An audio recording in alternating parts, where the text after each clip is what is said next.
we're changing this to the Meadowwood project. At least that's what we've talked to the developers about.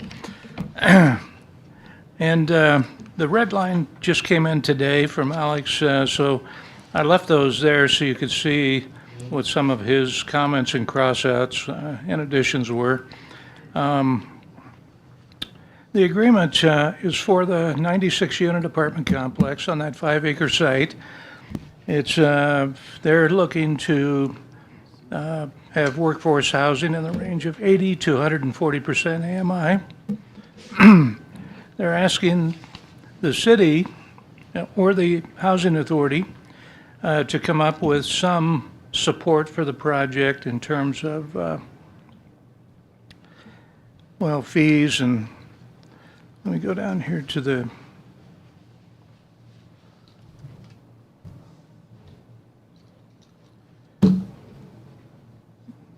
they've asked us here to provide, in the bottom of the sheet here under financing, to provide Form 8283. Alex is indicating that if we're going to provide that form, we have to have an appraisal on the property. I'm not sure when that comes in. I've had a hard time trying to get an appraisal on the townhomes before they're complete. So I'd like to get his comments on that, exactly how we accomplish that, or if that happens at a later time. So if we have an appraisal in there, we'd probably want to increase the out-of-pocket costs that we're asking for support on within financing, but not sure what that number should be at this point.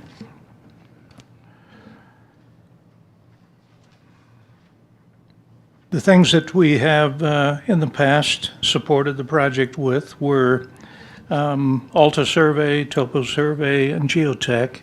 The Phase 1 report is already complete. We had grant funding left from the Brownfield grant to support Phase 1. And the Dragoo's have negotiated a $15,000 reimbursement at the closing of the property with Carpenter Leasing Inc. And so that would help. That $15,000 would be used to help us offset those the survey and the study. The geotech that they're asking for is a little more extensive than it was on the first project. They've got 20 borings, and I think we had 17 or something like that on the first project. So I expect a marginal increase in the cost of that study. Of course, part of this too is the grants. Chris and I participated with Dragoo's and Shannon in a presentation to DOLA for a $1.9 million More Housing Now grant. I felt that that grant would require that we have control of the property. Alex may have a little different interpretation of that, but we have some further investigation into the grant itself to determine if that will be necessary. If not, they wouldn't necessarily have to transfer the property to us. We also have the $450,000 from the HUD grant. Originally, we had committed that amount to the first project from that grant to support to support the match on the More Housing Now grant.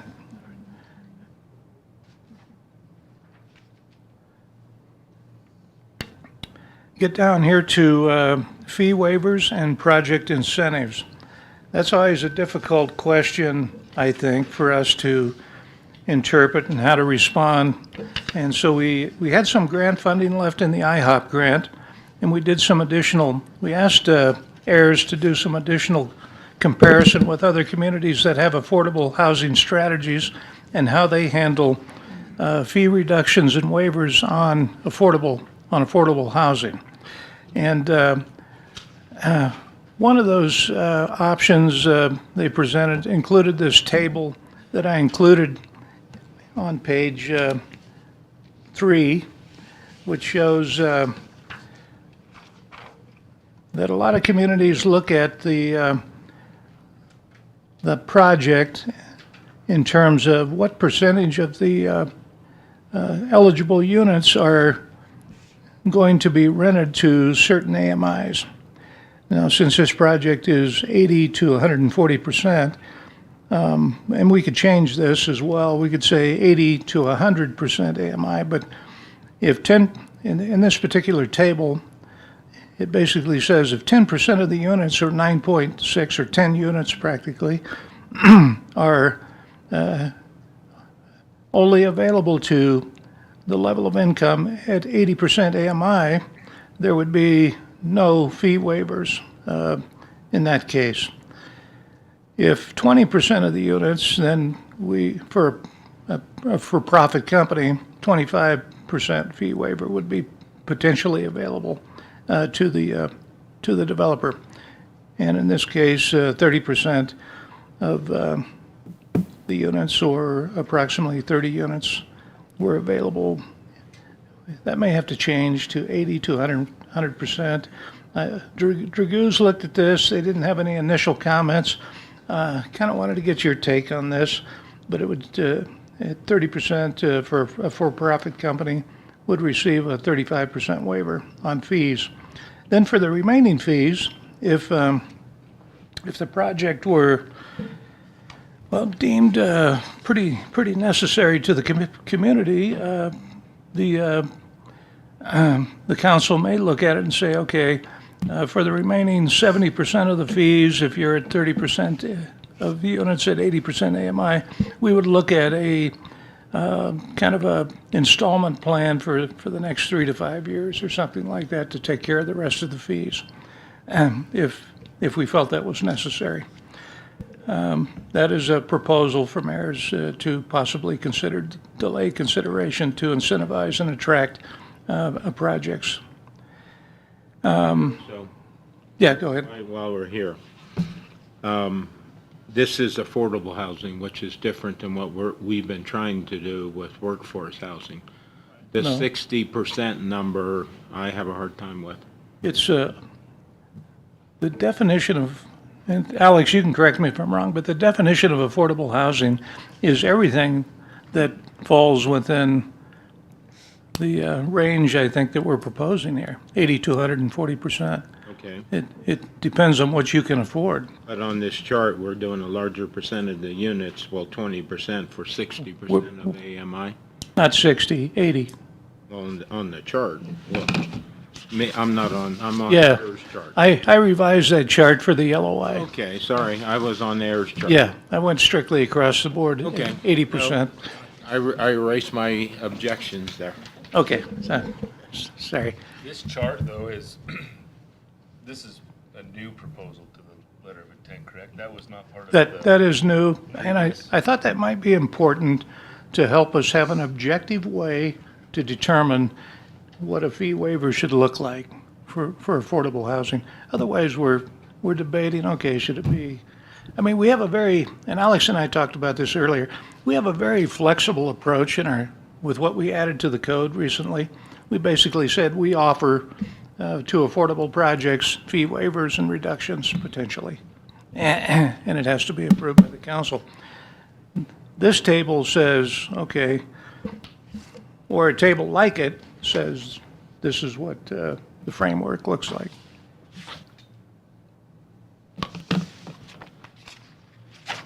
Another question, why are we including this, finally the city is negotiating a settlement from Tri-State Trust Fund for the 22 million? Why would we put that in there? We're going to take that out. We didn't put that in. That was, Dragoo's had heard about it.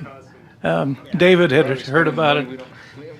And I thought, well, that's pretty creative. I told David, that's pretty creative of you, but that's likely not going to make it through. So, Well, first of all, we wouldn't get our first payment until 26, 26. yeah. And probably at the end of that year, and we don't even have the board set up for that fund. Actually, I had pulled this out of an earlier version. No, I didn't. I said I was going to leave it in so you guys could have a chance to look at it. Yeah. That's a good catch, though.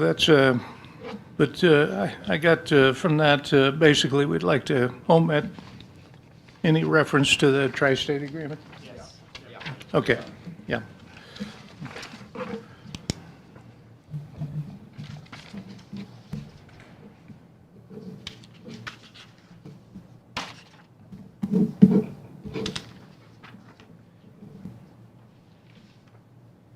Any further comments on the affordability fee waivers based on the income levels? Is there any reason not to do 80 to 100%? I mean, I would prefer the 80 to 100 than just having the 80. If you do, it'll just increase the number of units, and they might hit the 30% target faster than, Okay, which is, I mean, up to council and right. the housing authority. Alex, do you have any comments on that? On the AMI limits that we're proposing for the fee waivers? Yes. Yes. No, I mean, that's really a public policy decision. I think that, to Peter's point about what is affordable housing, traditionally 80% AMI and below is considered low income housing. 80% to 120% is considered workforce housing, and all of that is affordable housing. So it's kind of a determination of the city as to encourage, and obviously, these fees are tied to real costs that the city has. So this is, a subsidy basically from the city to the developer. So you have to decide what kind of units you want to subsidize. But 80% is very commonly used. I mean, that's HUD's definition of a low income household. That's a pretty standard number to use. Now, this fee waiver potentially would be extended to capital investment fees, tap fees, permit fees, sales and use taxes. If they buy materials because it's potentially a CHA Housing Authority project, if it's aligned with CHA, they would potentially have access to the tax benefits. What would a project this magnitude, what would a permit cost? Yeah. So Yeah, permit on this would probably be, I don't know what they're looking at, how many millions, if they're in the mid-20s. Yeah, 25. Yeah, you'd have about, you'd probably all permit fees, not including capital investment fees, but all building permit and that sort of fees, you're probably looking at around $120,000-$130,000. So, if you take 35% of that, you're probably cutting 40 grand or so. Does this also include tap fees? Yes. When one of my questions. It doesn't have to, but it does currently. One of my questions for you, Peter, because I hadn't gotten a chance to look at this a ton. Above this table, it says the table below indicates fee negotiation reduction targets for reducing water and sewer tap fees. But like I said, do we need different verbiage in there for potentially building permit fees and that sort of things as well? All fees charged by the city? I thought it had referred to permit fees in another location, but Might we- have in we a can different modify that. location, I think Yeah. but I haven't got a ton of Well, if time. nothing else, you got to take that one bullet point out. Reducing water and tap fees, that's, Why is- It's more than that.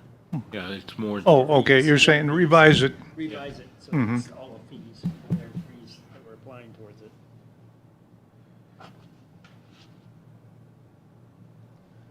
I know AIR's originally recommended, and I don't know how they have it worded in here, but when we met with the Zoom with them, they kind of more recommended, building permit fees and that sort of things are pretty easy to reduce. Capital investment fees get a little trickier, but it's still up to the municipality, you know what I mean? But So that's kind of what AIR's Would a is. capital investment fee be the tap? That'd be a tap fee, yeah. There can be other capital investment fees, but what we call capital investment fees, we're just talking about tap fees, yeah, just Without water. and seeing sewer. like the site plan, I guess, or the proposed site plan, I assume there's gonna be a large 8-inch to 10-inch sewer main or water main tapped into our infrastructure, ran to this new development, which will then be turned over to city infrastructure. Is that correct? Most likely, there's a couple of different ways they can do it. I'm assuming they'll loop a water main. Most likely, that'll probably get dedicated back to the city, but on a site like this, they can remain private. or not. I know on the original Woodbury site, it still was a little bit undecided because if it's city property, that was gonna still be city property. If this remains to where it's not city property, then it's possible those might be private as far as taking care of that, everything within the property Are you boundary. talking about the service line, or are you talking about the main itself? Well, it depends on how they route the main, you know what I mean? If they loop a main in there, Yeah, but if it's considered main, we'd probably dedicate that back, is what I, that's the way we're leaning, for sure. and also, the More Housing Now grant, I think that would be a benefit to the grant if it was dedicated back in terms of covering that cost of installation, Instead of just the I thought cost the of the grant was tie-in. for horizontal infrastructure. which is, Right, that's Right. the main, so Yeah. that would have to be. So I think a little, you know, Public. we're installing infrastructure and we're covered by a grant. I would like to see, obviously, some capital investment fee received if it's gonna be dedicated back to us, because in return, that's, you know, we're Long-term maintenance and everything. long-term maintenance Right. and. Yeah. would you like to see that separated from permit and, plan review fees? How long is it gonna take you to review the plans? Well, and some of these, No, I think. some of the one thing we talked about with theirs too, that I don't know how the verbiage would work, but sometimes we have pass-through costs, because like plan review fees on larger projects, a lot of times we'd send those to ICC. Safe Built, like, did the ones for the hospital and the medical office building, even back when Costa was here in the medical office building. Sometimes we have a third party do those, so sometimes there's some out-of-pocket costs for the plan review fees as well. So we were gonna kind of maybe try to stipulate that a percentage, but then if there's any pass-through cost, you know what I mean, they would possibly still incur those.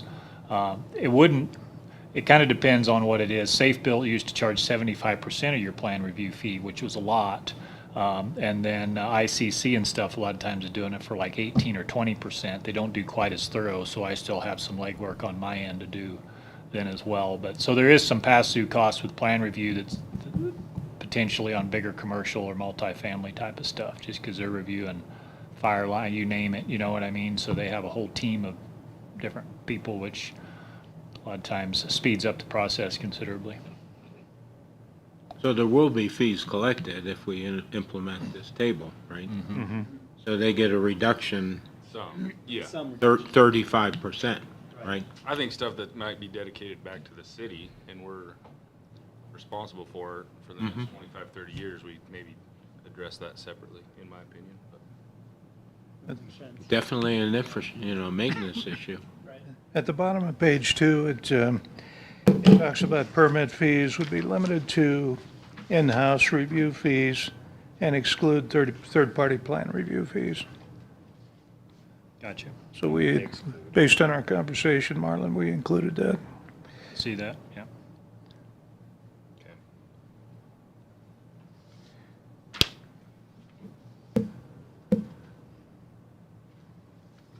So we could rework the tables a little bit and separate out some of the long-term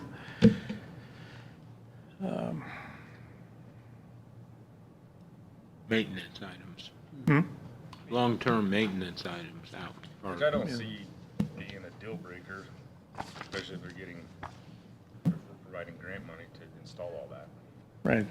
Peter, were you thinking the delayed consideration would be for capital investment tap fees as well as permit fees, or mainly? All fees that were not included in the reduction or fee waiver could be negotiated, should council allow them to set it up on some kind of a plan repayment.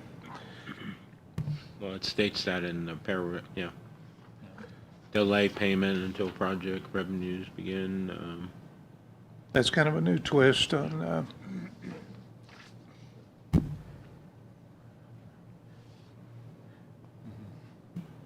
Part of the Derek, are issue, you thinking the 35% reduction in all fees is too much, or are you looking? that seems to be kind of a standard approach, Right. but Because, we are getting some, money of the tap fees. mhm. Yeah. So what would that tap fee be? On I have to probably what? look back. I think it depends on, it varies quite a bit if they do one big 6-inch tap or if they're doing like 4 2-inch taps. We don't charge for fire lines for a tap fee, but so it kind of depends. I think it was a little over $100,000 for water and sewer tap fees when I was ballparking it at the Woodbury site, like around 115 or something like that. I'd have to go back and look at those, but so that kind of. Still gonna be paying, what, 65,000 of the tap fee? Right. So there is money for maintenance. It's just hard, not knowing the site plan, what, These are Not strictly taking away, incentives. Any of the property tax, how they were gonna do that before? Where they would look for deferment or? Well, they'll be looking for an arrangement to waive property taxes for a period of time. Yeah.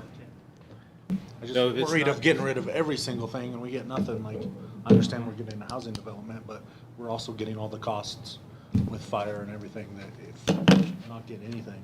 it's Well, not the nothing, city, the city, but property taxes are very low in our budget. We get our revenue from But those residents going to the grocery store and buying Yeah. groceries. So, property tax is very We when looked I at say small, the, what's it, a we million? looked at the nine property- of our budget? 10 million in sales tax, roughly. Yeah. So, we can exempt all property tax or just our portion? Well, Alex, you want to comment on property tax waive? I don't think we're. yeah. Yeah, it's not an all or none situation. So if they have this project that has, say, 50, 80% units and 50, 120% units, we can just say that the 80% units are the ones that qualify for the exemption, so they get a 50% reduction in property taxes. But that property tax applies to all taxing districts. So what ends up happening with these property tax exemptions is it hurts the school district more than anybody else, right? 2/3 of the revenue collected in most jurisdictions for property tax would be otherwise going to the school district. And they would also get a sales and use tax exemption. Again, it's not all or none, right? We could say, just the 80% units get a sales and use tax exemption during construction. And that is usually the more valuable piece for the developer because sales and use tax on construction materials is higher than, 15 years worth of property tax. So we can craft that a little bit, but it is an exemption for all taxing districts. Well, and looking at it from the school district, they get more money from the students than they do from the property tax. From the state The reimbursement. state reimbursement, particularly with the change this year. Right. So the more students they get from that development, that will offset the property tax they're losing. Well, I brought this up when we did the Woodbury letter of, what's it called, understanding? Letter of intent. That, especially on the fire district, from their standpoint, solely property tax, and they're gonna have to provide services. So I had a hard time with saying totally exempt from, any payments. So, And it was even kind of brought up at the Evergreen project as well. That's, And I would be more in favor, well, I guess I need to see numbers, but just since we are this commission and it's basically the city of Craig providing a sales and use tax exemption versus speaking for the school or the fire district. And I college, understand that hospital. Right. they'll make that money back potentially, like you were saying, but it's still hard to negotiate on their behalf. Well, it's hard to get them all Say, together well, and say, And in theory, if it works, Yeah. it should increase, yeah. Everything else. so I guess we just haven't. so Peter, what do you Seen think's that the yet, make or but- breaks? If we say well, something, just in reference to the Evergreen project, their property tax is around 21,000 a year. And that's on 120 units. I'm not sure what it goes to when they put $6-7 million into renovations into that property, if that, how much that changes the property tax, but, so that's kind of a benchmark you could look at.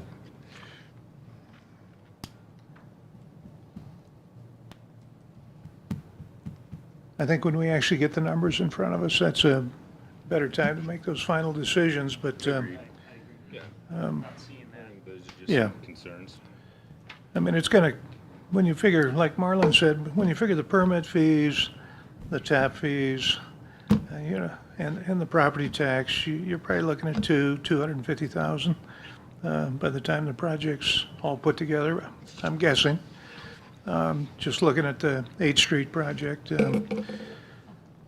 just the fees alone are around $140,000 on that project. By the time you get electrical in there, of course, we don't have any control over electrical, but,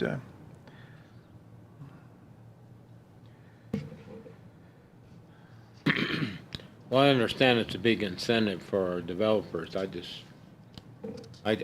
think I had the discussion with you. The fire district is looking at, based on legislation this year, Senate Bill 149 or whatever it is. Fire districts and ambulance districts can now assess impact fees. You know, so it'll be something that they can go after their own revenue source. You know, they have to demonstrate, you know, the need being, you know, the level of service they're gonna have to provide, but, you know, this is not the only place where they're doing this, you know, exempting from property tax. We're not the only place. So that's why that legislation was passed this year. this is a pretty common theme Right. in affordable housing projects.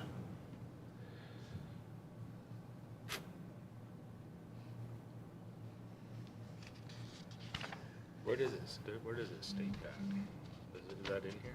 What's that? All property tax. Property tax stuff.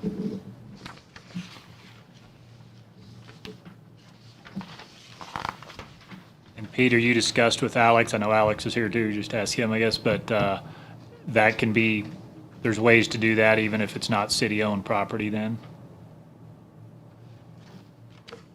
Yeah, we're gonna get, Marlon, sorry, Peter. I was going. We got to take a look at the grant agreement. I know on a project in Rifle, the city of Rifle was able to use that a Stronger Communities grant to pay itself the fees that the developer would have owed. So, you know, there was going to be this big bill for building permit fees, water tap fees, all that kind of stuff. And they, you know, they waived it as to the developer, but then they used the state grant to backfill those fees. And, you know, the grant requires that it be publicly owned infrastructure. So I think, you know, if you build a sidewalk within the public right of way, that's pretty clearly publicly owned infrastructure. If you build a stormwater main in the street, publicly owned infrastructure. Now, if you're building something within the four corners of the private property, that's a more questionable or gray area that we just need to look at what the state will reimburse. Sorry, Alex, I was talking about the tax deferment though. The Property. Tax abatement. the property tax, that's regardless of whether or not it's privately owned property or city-owned?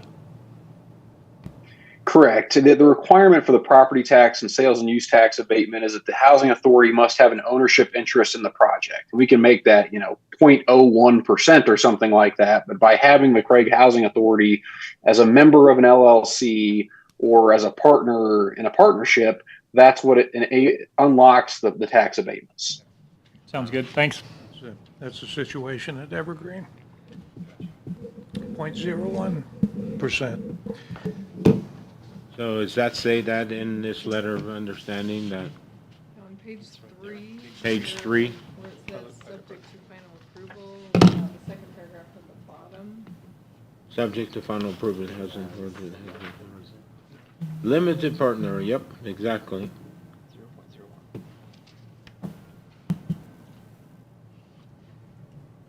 Sales and use tax during construction, property taxes during construction, property taxes throughout the partnership term.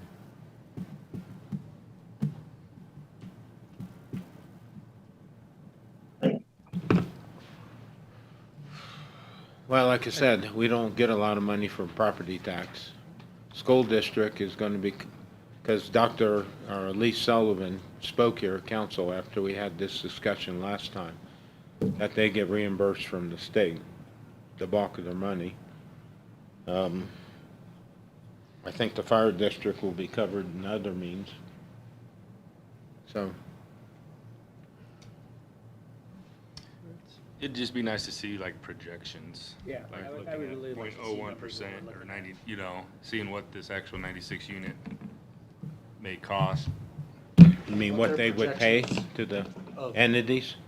Yeah, and what the county is gonna assess that at, that what the value Yeah, is. I don't know what the county would assess that at, and I know anytime like, we, you can multiply out time their mill levy and see what that dollar figure would be, but it all depends what the assessed value is by the county. So, Well, if I figured that right, 101%'s $2,600 on what? total ownership.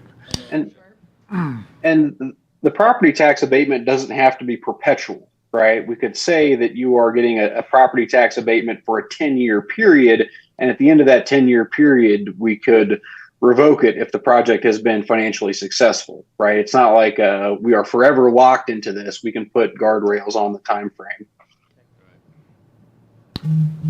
I think we could also apply some management criteria to that too, can't we, Alex, in terms of how well they keep the property and that sort of thing? Certainly. That's a pretty common feature of these agreements is that we have the right to inspect their books and records. We have a right to inspect the property, enforce building code compliance, habitability, those kinds of things.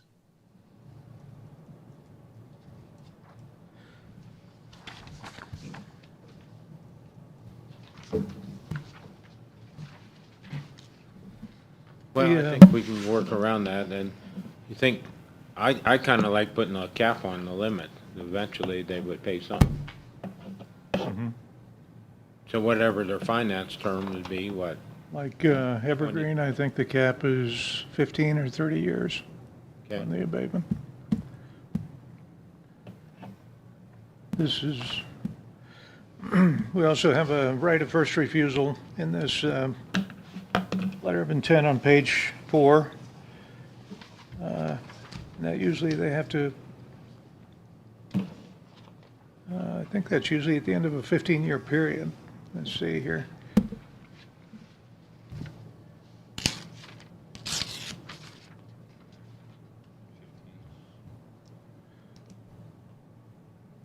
Did it say that? Yeah, it does say that up above. The special limited partnerships, 15 years.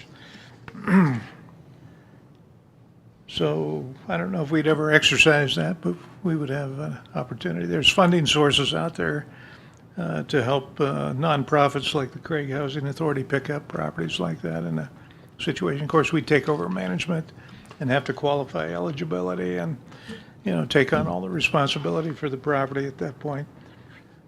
If that's the direction we were headed and we had sufficient activity and it's likely if we got to that point, we'd probably have the housing authority spin out on its own as a separate entity at that point. So this says the special limited partnership would be in effect for a term of 15 years. So that means then the partnership would be over with the Craig Housing Authority, correct? Alex? That's the way I read it. And all Yeah. exemptions would be, So then they would start paying taxes like we just said, yeah, already. Is that right, Alex?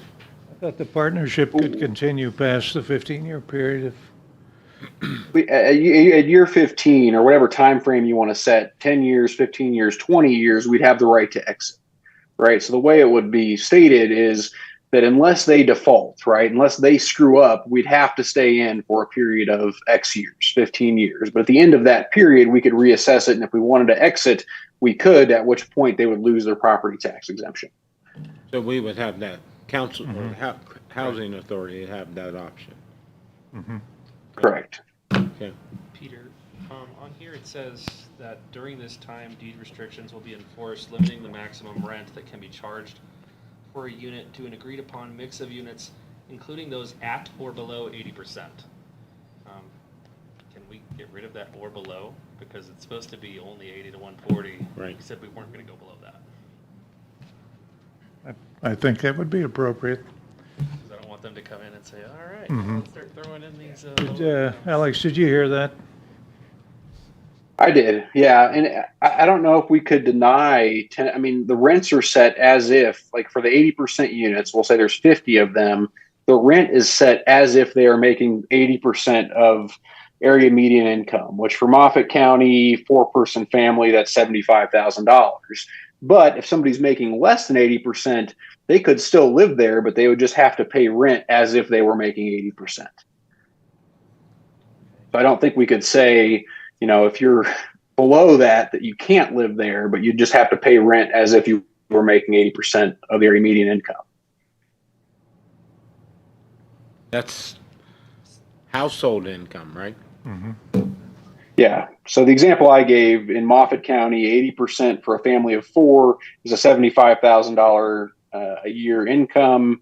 And for a 2-bedroom apartment, that would be about $1,700 a month. So you'd have to pay $1,700 a month, whether you made 80% AMI or less than that. So the rents are based on the 80 to 140%. The rent that they're setting, that are based on that. Based on 80 to 140%. Okay. Yeah.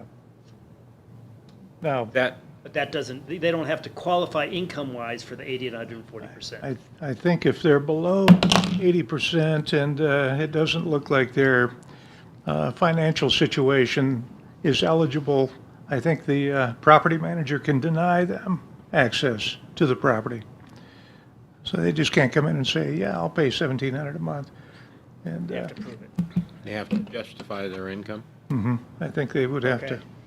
At least that's the case with the for sale units. I mean, Is there a, It depends a bit on what kind of money they take and who qualifies them, right? So if the Colorado Division of Housing gives them a bunch of money, they have their own set of criteria and, you know, tenant screening requirements. If they get money from the Colorado Housing and Finance Authority, they have different requirements. If they get money from HUD, they have different requirements. So it just kind of depends on how the developer puts together its funding.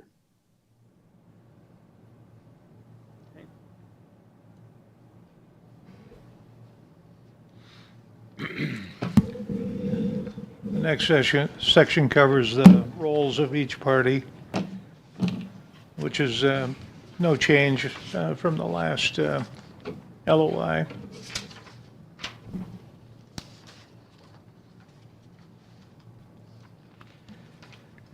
And it says in here, within that section, the role of the housing authority. The housing authority may provide an exemption from state and local taxes under state statute, subject to entering into a payment in lieu of tax agreement in a form and substance acceptable to the housing authority. Are we, have you ever completed a pay in lieu of tax form, Alex? Okay. Yeah, all the time. I mean, just again, for example, the project we're working on in Rifle right now, I think involves a $6,000 a year payment to the Rifle or the Garfield County Housing Authority to support, you know, the housing authority itself. The one I did in Fruta a couple of years ago has a payment in lieu of taxes. There's usually some amount that's paid to the housing authority to compensate it for staff time involved with oversight and kind of overseeing the project. How do we negotiate that with the state? what good question. There's not any cap on what that can be. I mean, the Denver Housing Authority charges people an arm and a leg for their, you know, payment in lieu, property tax exemption arrangement. And, you know, just every jurisdiction comes up with a different number in terms of number of units. Maybe it's $50 per unit per year or $100 per unit per year. Sometimes that is subject to project cash flow. So the housing authority doesn't get paid for the first few years, and then they get paid in arrears for the years that were missed. It's just kind of a free negotiation in terms of what that fee looks like.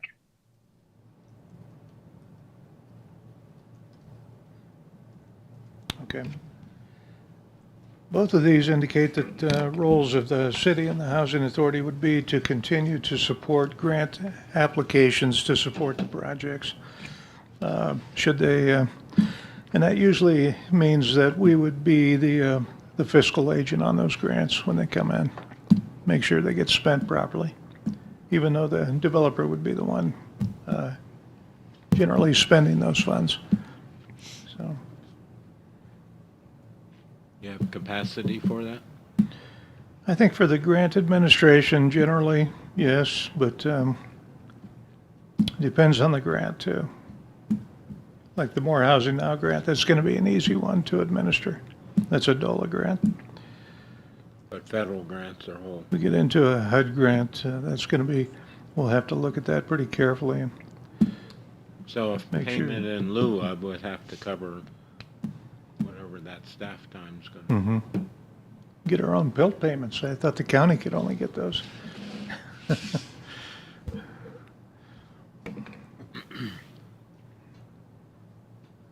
See, we can up our property tax by just asking for payment in lieu of, but that number gets bigger. Not really, but sounds good. Sounds like a full gallery at every council meeting for the next 6 Yeah. months to me. Yeah.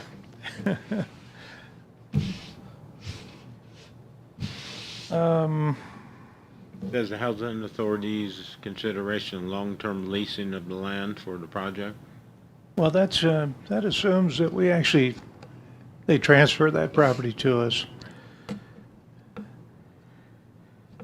And there may be no reason for them to do that, just based on the conversation we had today. Is there like the number of units that are 80%, is there a set number? Is there a standard? Like who sets that? The owners? Like, so Well- they have 96 units. Are 6 of them gonna be 80% AMI? Actually, the housing authority can set that. Okay. They can say, within reason, but I mean, Yeah. they can say, we'd like 30% of your units to qualify 60 and 80% tenants Yeah. in order for you to get any of these tax benefits. Yeah. A lot of them on the eastern slope, it's written in their code that if you do any multifamily housing, even if you want to do it market rate, a lot of them you have to have 10 or 15% or whatever affordable, regardless of whether you want or not, a lot of times. You keep bringing up that 60, I can't, That's not part of this one, no. okay. But that's how, That said Sounds like we 60. don't have much of a say on Well, that. but somebody making 60 can still pay the Yeah, 80. they'll pay the 80, but yeah. Right. So if they, we're avoiding what you're trying to avoid. You know how they'll pay it, there'll be 6 of them in there, and, We'll be running that credit line and up. by the state, you can't limit the number of people per housing unit now, correct? Not unrelated We people, limit- yeah. Used Yeah. to be able to limit how many More than unrelated. 80? huh? Can we say that we want most of them over 80? Yeah. Can you do that? Yeah, we could say this project's 100 to 140%. Right. So that's where we're keeping it. But then you eliminate teachers, people that we're hoping to attract to those units too. People in the hospitality industry, I think it'd be tough for them to hit some of those targets. I know the teachers are now being paid, based on the new stuff that just got passed in the House. It's about 50,000 per teacher, that's if you're a brand new. So if you're a family. They raised the base. Yeah. Well, then it gets to, usually it's a two-person, if you have a two-person income in the household, you can generally easily hit those targets. Higher brackets, for You know. sure.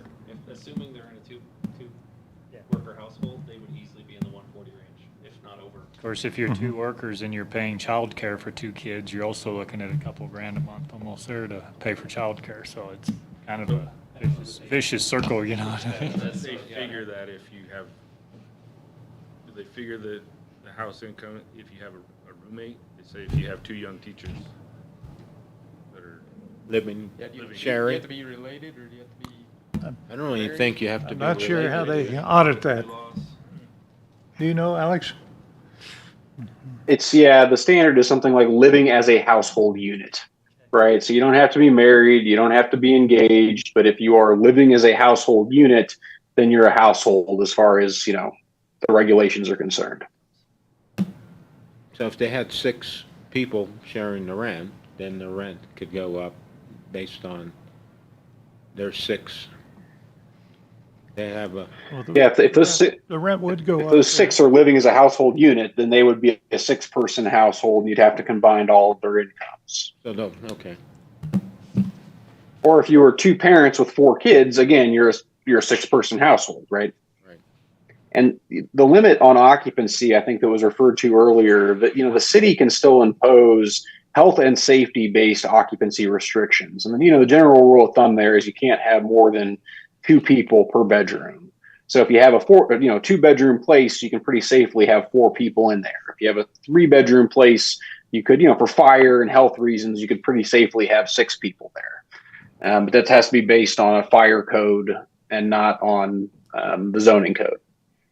Oh, okay, good That's point. the way we're. You can limit the amount, some of it's based on square footage, whatever, and of course the leases, I'm sure could too, whatever leases they had, but now the state won't let you limit how many unrelated people, or they used to be able to do that in our zoning, used to get no more than 2 unrelated people other than yourself, but now you can't limit unrelated people. I think we're covered. Yeah, we can be covered. My fear is I used to see it in Steamboat, 10 Russian, when they brought in all the exchange students living in a 2-bedroom. There was 14 in one apartment. Alex, is this the right instrument to use to start talking about things like limiting household size and that sort of thing based on health and safety criteria? Or does that come at a later time in negotiations and agreements? Well, if it's important to us, we could put it in there now. But I think that, the new state statute doesn't prohibit what a landlord can do, right? It just prohibits what a municipal government can do. So the government can impose, arbitrary occupancy restrictions, but there's nothing to say that your landlord couldn't do that.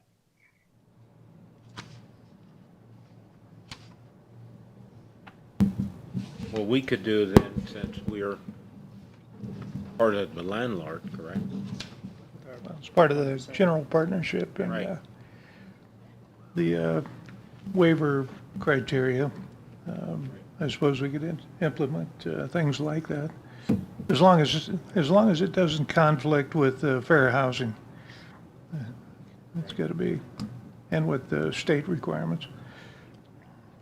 Well, let me tell you, when I went to Joel, I drove through the Grooves development called the Base Camp in Montrose.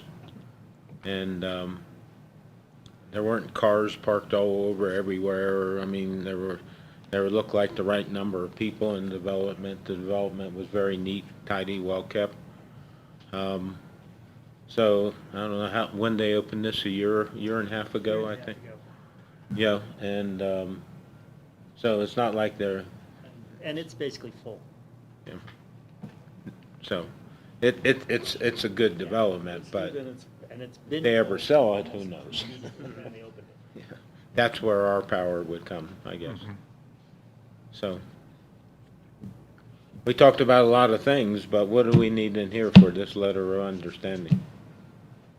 Well, this last item here on withdrawal, if you take a look at that, the developer added that last line here, except that the city will purchase the property from WHA for its cost of $200,000 plus or minus. And this basically says that we or they can withdraw for about any reason whatsoever. This is the same language we had in the last agreement.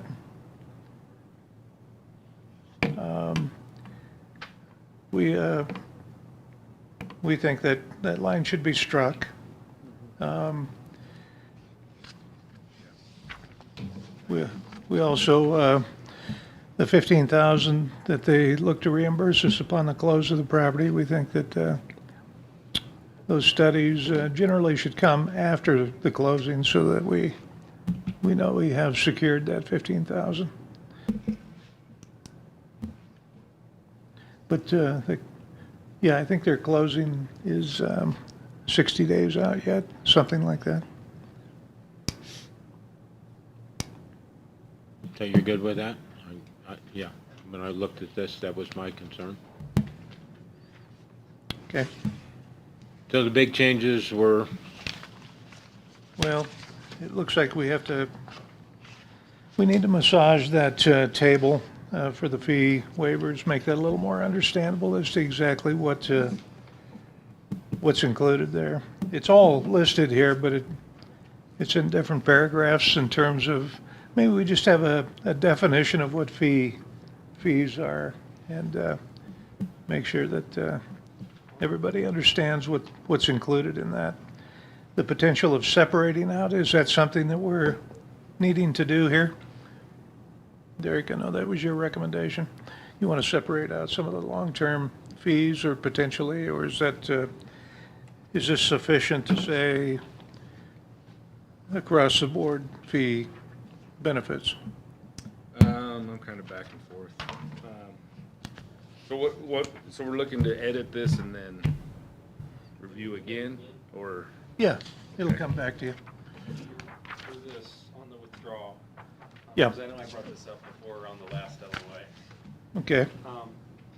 Is there any way you can add something where if they do withdraw for convenience, because it says including for convenience, that if that is their reasoning, that they can reimburse the city for some of the fees, not all, but at least a portion of? We could add that language too, and they could get started and say, okay, if that happens, then, And it can be explicitly only if they do, only in their convenience. this is But that only way something before is covered. closing though, right? what's that? Only before closing, Yeah, Right, prior to closing. yeah, prior to closing, so. that's what he's talking about. If they withdraw So before we're not- closing. How much fees are we gonna have up front? Well, last time we had That 20, was last time, but you said we're not gonna geotech and some of this work until after closing.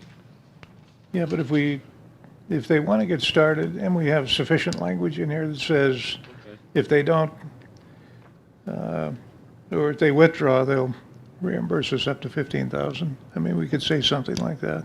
Okay. The total Their cost, benefit, it would be nicer for them to probably get started on some of that stuff. Obviously, they'd be risking having to reimburse some money maybe, but it's a little harder for us to do geotech in November, December.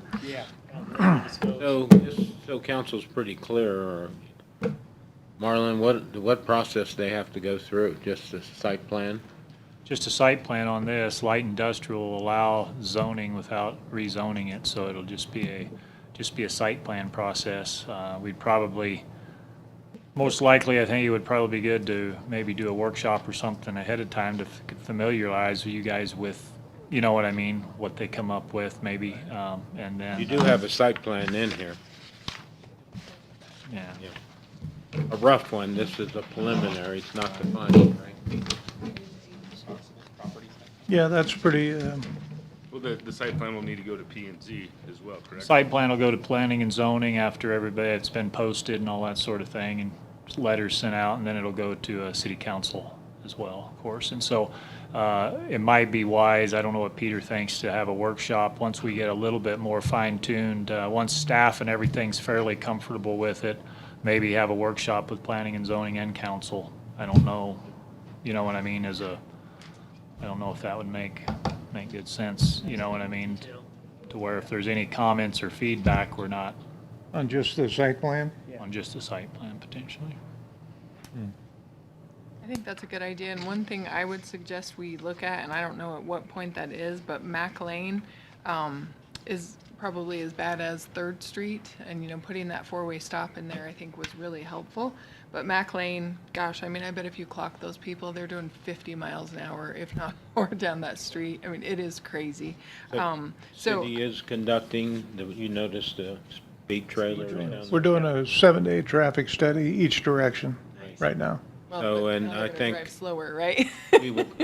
somebody will come up yeah. with recommendations, but I Mac do agree. Lane's Mac Lane's also wide enough that we're gonna do like we're doing to the north. We're gonna have a little bit more of like a left turn lane, so that there'll be a middle left turn lane there, similar to it is just north of there. And then I proposed it on the south, since the south entrance doesn't line up with the Second Street entrance at Woodbury. We'd love for it to, but the property lines don't match up.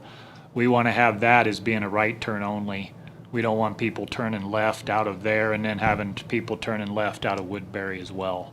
So there's a few things. Well, Peter was going to have me, I haven't done it yet, he was going to have me kind of sketch up a traffic pattern plan there for what that's going to look like. But we do have the width it looks like for a left-hand turn lane, like I said, like we do to the north too. So between that and doing right-hand only out of that south, we're hoping to see, and then seeing what the traffic numbers are, and then seeing if we need to have SGM look at that or whatever, so that we can try to make sure our plan's going to be. So the Not impact be a on problem. traffic will be covered. My problem is I can't see those left turn lines most of the time on the north end. Well, understood. Yeah, it's, you know, but anyhow, that's what we're looking at there. I'd prefer a help. three-way stop. I did, the county thing, yeah. Do you think, looking at this site plan, Marlon, they have that water quality detention pond, you think that'll help eliminate some of the issues with the MAC properties? It should. It'll help quite a bit. There is storm drainage about in the middle of the property there, or the middle of Mac Lane, in the middle, about halfway up the property, that goes north and then goes east or down 3rd Street. We had it all shot in because it wasn't on our maps, and then it goes back down right to the same place that we were going to tie in before. But that detention will help a decent amount with any kind of debris, or you know what I mean, or anything like that. So that should help, and they did leave a pretty large amount there, so SGM's reviewing it right now, but we should have, I'm just spitballing that at least that'll help a ton with their capacity as well, if there's any capacity issues. We just sacrifice the pickleball courts for detention pond. Well, these are all We'll get those things on the other side, we'll address later. Pickleball course right But, there. right across the street. but getting back to your question there on the fees, cleaning those up, I don't have a problem if we're charging a percentage of the total fees to help cover the cost. You know, if we're excluding 100% of the tap fee, which we're not based on that chart, they're still And paying. I don't mind reviewing it, Yep. get it broken out, Right. just to give us everyone a little better picture, you know. Is everybody good with that, the percentage? No, I agree. Well, we'll see if we can come up with something that's Okay. a little more self-explanatory.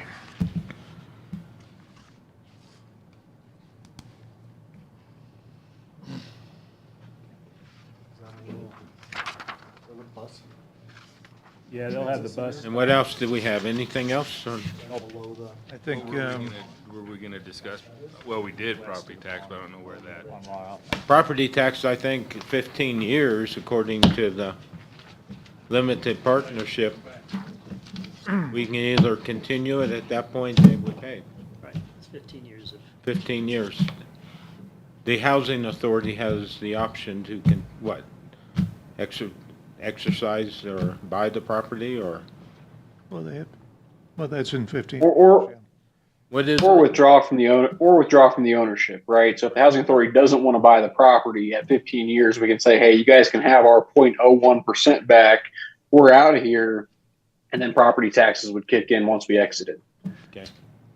That covers that point. Is everybody good with that? Is 15 pretty standard? Do you see less? Well, That's the same. it's standard with LIHTC projects. So the LIHTC program, the federal low income housing tax credit, has this 15-year compliance period, but they're not doing LIHTC. They're doing the workforce housing projects. There's not a particular reason behind the 15 years other than that's what people typically do with these other LIHTC projects. As I said, workforce housing is kind of this new thing. So if we want to propose a different period, there's nothing tying us to the 15 years here. Agree. I don't know if we necessarily need to go that long, because if they're making money out of this also, like. Well, I'd go, I don't know what their debt service is. I know once you retire your debt service, That's how many grants they get. yeah. Yeah. So But- that's up to the developer, what their financing is, but, Well, we can ask to see their pro forma Okay, for the project. Once they have something. Yeah, it wouldn't hurt, because if they're stacking up grants on their end, mm-hmm. it would be nice to Know that. know that. Which is, that's obviously a good that it's. You know, once their debt service is over, then we go to, yeah. I don't think, generally, I don't think they can apply for too many grants, maybe from these altruistic outfits like Gates or Yampa Valley Community Foundation. They can't get. HUD, it would have to come through a governmental entity, yeah. What was the grant that, Alex, what was the grant you were speaking of that Rifle received for the, I guess, the payback, kinda? Interesting. It was the Stronger Communities grant from DOLA. I think it was like $4 million, and it's going to allow them to put in an extension of a street coming off of Highway 6, so the Railroad Avenue isn't so jammed up. Put a trail along the Rifle Creek. It pays for some tap and impact fees, and there's some money that the city's using for other stuff, but that's in the same family as this More Housing Now one that we are looking at. But that's for impact of the community. Taxes, yeah. So I don't know, I'm good with the 15 years, and let's look at the financials,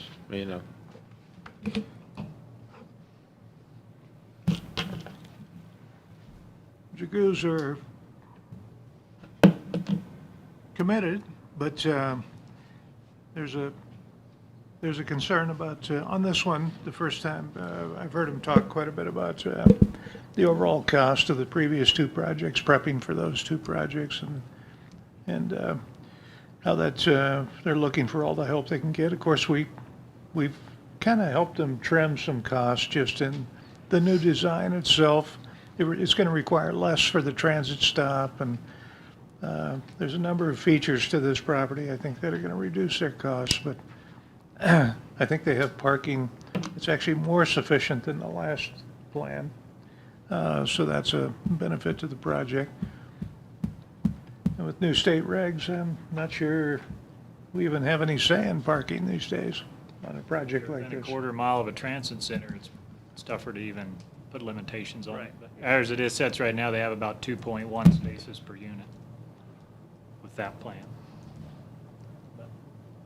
They have how many 2.1, so per we're, unit? yeah. Yeah, it looked like considerable amount of parking. Yeah, so that's an improvement too. That's, I think for today, that's all we had. Next time, we'd like to get into the preparation of some additional strategies that might be introduced into the code. We also wanted to talk about short-term rentals, which we keep putting on each meeting. It looks like for the next meeting, the city and the county are looking to have a combined kind of an annual pre-budget Budget work. meeting.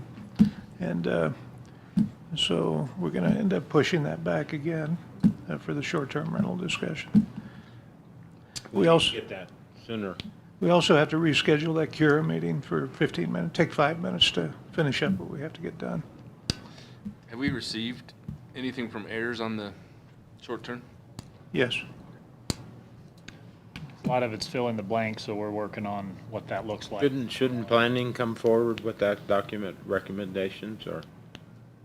Well, we discussed having P and Z at the same workshop as well, Okay. but yeah, officially, that's what they need to look at it first officially. I mean, as far as, yeah. I don't think P and Z felt comfortable filling in the blanks as much as, I guess, we were hoping to get something pretty standard from heirs that then we can massage and.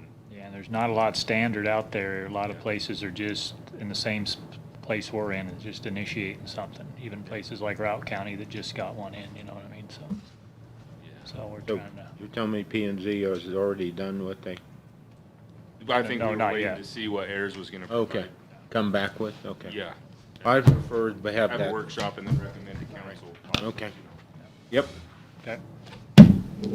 okay. So Peter, you got what you need, right, to revise this? We'll get this signed up.